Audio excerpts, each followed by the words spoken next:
ثاني مكان يسعد إكرام ولحم الكلام إلا بذكر النبي عليه الصلاة والسلام. إحنا هنتكلم النهارده إن شاء الله في البر بالأبوين،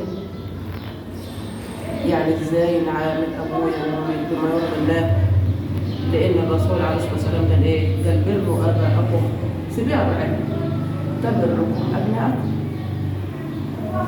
وربنا سبحانه وتعالى وصانا بيه، وصانا بالوالدين، كما وصينا الإنسان بوالديه حملته أمه وهنا على وهن. وفي آية كده ربنا سبحانه وتعالى قال حملته أمه كرها ووضعته كرها وحمله وفصاله 30 شهرا.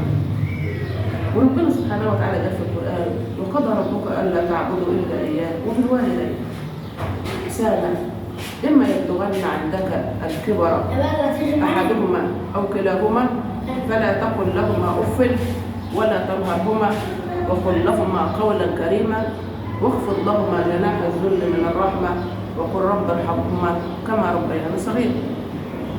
في رواية أنا قريت عنها بس عجبتني. في يوم من الأيام واحد راجل كبير في السن، والراجل ده كان مبسوط، يعني عنده فلوس وشركات، رفع قضية على ابنه وطلب إن ابنه كل شهر يدفع له 100 جنيه عشان خاطر ده حقه. فالقاضي حكم إن سبحان الله العظيم إن الولد ديت يدفع الفلوس وكله يعني 100 جنيه. قال له مش عايز أكتر من كده، أنا راجل مبسوط. بيقول له أنت بتاخد 100 جنيه بس. قال له أنا كفاية، أنا مش عايز غير 100 جنيه، أنا راجل مبسوط وعادي. فبعت هو دي رغبتك يا عم الحاج؟ قال له اه دي رغبتي، ان ابني كل شهر يدفع لي 100 جنيه. قال له اه انا عندي شركات وعندي فلوس في البنك، بس انا عايز من ابني كل، مش ده حقي؟ قال له اه حق.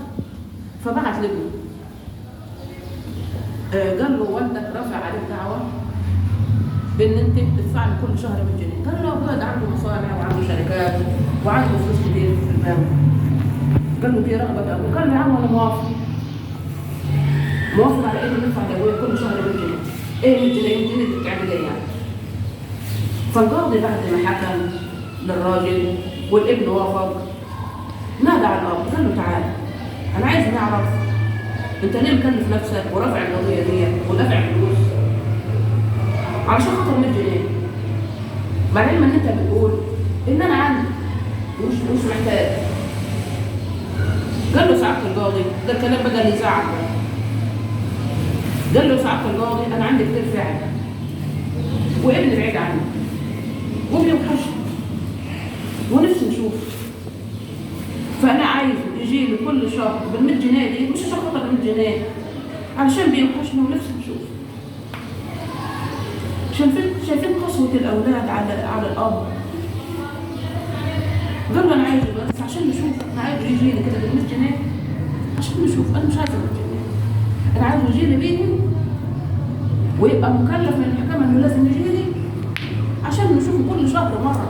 القاضي عيط قال له أنت لو كنت قلت لي الكلام ده من البداية والله العظيم أنا كنت حكمت على ابنك ده بالسجن. قال له لا يا باشا ما تحكمش عليه بالسجن، أنا ما نعرفش قصدك بس بيوحشني وأنا عايز يجي لي كل شهر ب 100 جنيه دي عشان نشوف. تخيلوا إحنا وصلنا من العقوق إن الأب بيدور على أساليب عشان يشوف عياله. العيال وصلوا لمراحل حتى مش قادر يملى رجله تراب ويروح يشوف أبوه أو يروح يشوف أمه. يا رب اجعلنا من الأبرار واهدى المسلمين أجمعين. وصلى اللهم وسلم وبارك على سيدنا محمد وعلى آله وصحبه وسلم والحمد لله.